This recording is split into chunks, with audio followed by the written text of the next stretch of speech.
Herzlich willkommen an den Videogeräten, an den Monitoren, an den Fernsehern da draußen in der Welt. Wir wollen heute reden über die Honda CBR 650R. Kenner haben es bestimmt schon gemerkt, 650R, das R ist neu. Vorher gab es die 650F. Ich durfte jetzt bei der Vorstellung der 650R im Süden Spaniens dieses neue Modell fahren von Honda und wollte mal ein bisschen darüber berichten, was da passiert ist. Was hat Honda gemacht? Ihr habt es bestimmt schon im Video vorhin gesehen, bei dem Einspieler. Die 650er sieht jetzt ganz anders aus. Und zwar hat Honda das Design ganz klar in Richtung Fireblade geschärft. Sprich viel, viel moderner, viel, viel rasanter, viel knackiger, viel dynamischer. Mir persönlich gefällt das richtig gut mit den kleinen LED-Lichtern vorne drin, die richtig wie zwei Schlitzaugen rausgucken. Dazu sind die Lufteinlässe jetzt an der Seite und nicht mehr zentral. Also von daher hat Honda eine richtige Knackigkeit ins Design reingebracht, wirkt viel moderner und mal ganz ehrlich, wenn man die beiden Modelle nebeneinander stellen würde, sprich die CBR 650R und eine Fireblade, da muss man schon stellenweise genau hingucken, um auf den ersten Blick wirklich die Unterschiede rauszufiltern. Also wirklich von daher gut gemacht.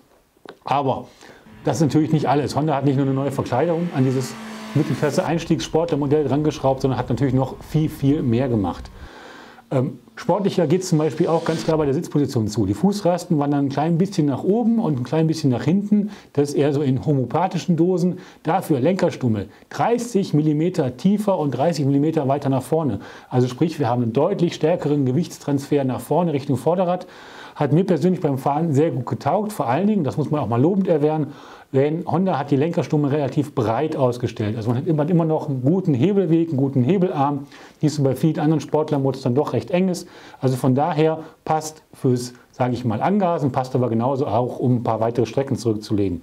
LED-Lichter habe ich schon angesprochen. Dazu hat Honda bei dem Modell, so geben sie zumindest selbst an, Gewicht gespart. 6 Kilo sollen es gewesen sein. Konnten wir natürlich jetzt bei der Präsentation nicht nachmessen. Scheint aber glaubhaft. Was haben sie dafür getan? Sie haben zum einen den Rahmen geändert, den Tank geändert. Am Rahmen ganz bezeichnend halt, da sieht man dann die Flächen der Schwingenaufnahmen an den Seiten. Die waren früher geschmiedet, jetzt sind sie aus 2 Teilen verschweißt. Allein das spart schon richtig viel Gewicht.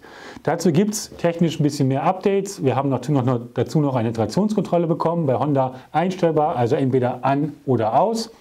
ABS ist mit an Bord, die Bremsen wurden weiter geschärft. Wir haben jetzt Radialkolbenzangen an der Front. Ja, und was natürlich auch für so einen Vierzylinder, wir reden immer noch über einen Vierzylinder, weil die CBR ja vorher auch schon wichtig ist, wir dürfen jetzt höher drehen. Honda hat das Drehzahllimit um 1000 Umdrehungen erhöht, sprich wir haben jetzt anstatt 11.000 Umdrehungen 12.000 Umdrehungen und mit dieser Änderung, mit Drehzahl plus Änderung bei den Steuerzeiten für die Nockenwellen und ein paar anderen Sachen auch im Motor, hat Honda es geschafft, die Leistung jetzt auf 95 PS zu heben. 95 PS natürlich auch weiterhin deswegen, weil es auch eine A2-Version dieses Motorrads geben wird, um dann natürlich auch die 48 PS klar zu machen. Dieser Vierzylinder hat natürlich alle Vorteile, die ein Vierzylinder hat, sprich er läuft wirklich ruhig, Last wechselt wirklich nur im unteren Drehzahlbereich, wenn man das Gas abrupt auf und zu macht, ein wenig, aber sonst läuft er wirklich sehr ruhig. Wer möchte, fährt dieses Motorrad im 6. Gang mit 30 km/h ganz, ganz problemlos, ohne dass der Motor irgendwie rumstottert.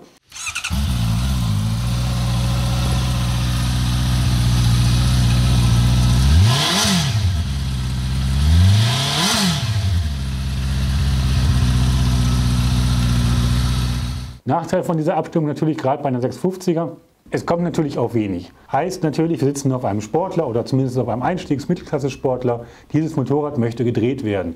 Drehzahlmessernadel am besten immer über 6.000 oder 7.000 halten und dann nach oben rausfeuern. Das macht richtig Spaß mit diesem Motorrad, da macht es richtig Laune. Also ich kann nur sagen, ich habe bei diesem Motorrad bei der Präsentation wirklich viel, viel Laune gehabt, viel Spaß gehabt.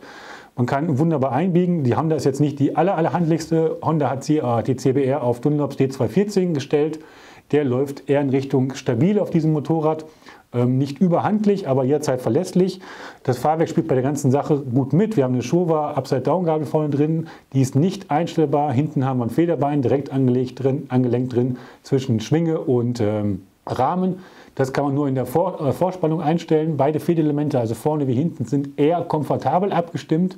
Dennoch funktionieren sie richtig gut, weil sie zart ansprechen, gut ansprechen. Allerdings am Ende des Federwegs, wenn man die halt ein bisschen mehr belastet, sprich wenn die Kompression durch Kurvenfahrten oder beim Bremsen dazukommt, dann haben sie noch genug Progression am Ende des Federwegs, um das aufzufangen. Also von daher macht dieses Motorrad alles gut. Und was wir sonst noch rausgefunden haben, steht natürlich demnächst alles in der neuesten Ausgabe vom Motorrad. Was für alle, die es interessiert, vielleicht noch wichtig ist, 9.290 € inklusive Nebenkosten kostet die neue CBR 650R und sie ist praktisch ab sofort beim Honda-Händler erhältlich. Also schaut mal vorbei, ich finde, cooles Motorrad geworden. Bis zum nächsten Mal, ciao und tschüss.